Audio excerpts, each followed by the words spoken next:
Hi there and welcome. I'm Jordan from the blog Home and Motherhood, and this is the story of how I healed my lichen sclerosus.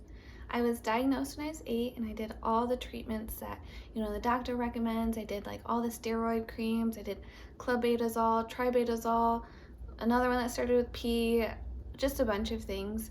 And ultimately, I decided to steer away from that path of using those steroid creams because I know it was like treating the issue in the moment, but not treating what was causing the autoimmune response.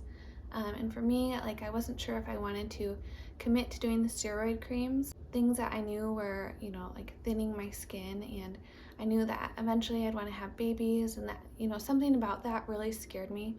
So I steered away from that. I did no treatment, just went to coconut oil and like my other best tips. I have another video on that. It's my 17 best lichen sclerosus tips.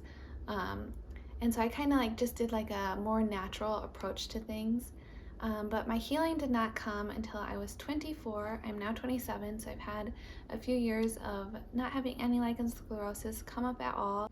My healing was honestly so simple and unintentional, and I wanted to share my story just because I know doctors out there will tell you like you cannot heal, or there's no way out of lichen sclerosus, but that is not true. You can heal your body.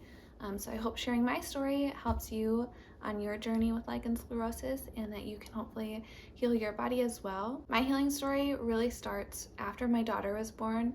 She was a very colicky baby. She had that high-pitched screaming cry all the time, and I was really concerned what was causing her pain, because that's what it sounded like to my husband and I, like she was in a lot of pain.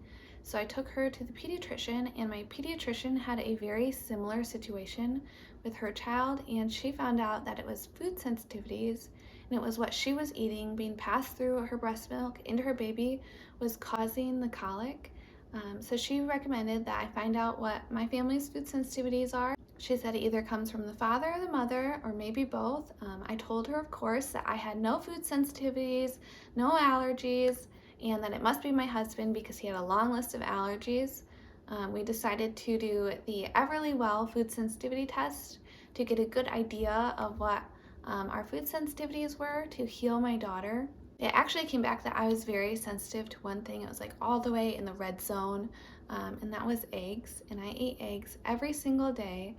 So I decided to remove eggs along with some other things that she said commonly bother little babies, and that is garlic, onion, citrus fruits, gluten, like just about everything. I honestly ate chicken and rice for a very long time, and I slowly added like seasonings or like other foods to what I was eating to find out what would upset my daughter's stomach.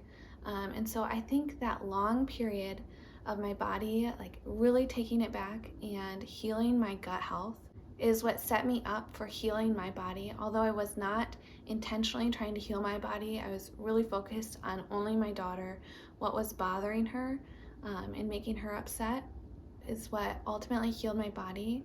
I have not had eggs since finding out that I was very sensitive to them.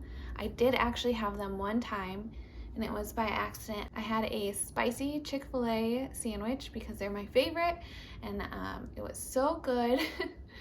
But that day, I just felt like something was not right. Like my lichen sclerosus was starting to bother me, and I thought that was so weird. I hadn't had it for such a long time. And so my husband found out like the list of ingredients of everything we ate that day, and sure enough, there are eggs in the Chick-fil-A spicy chicken sandwich batter. So I have not had anything like that ever since. And like I said, I have not had any lichen sclerosus problems at all. I've gone through a whole nother pregnancy and birth, and I did not tear in my second birth, something I thought was not possible with lichen sclerosus.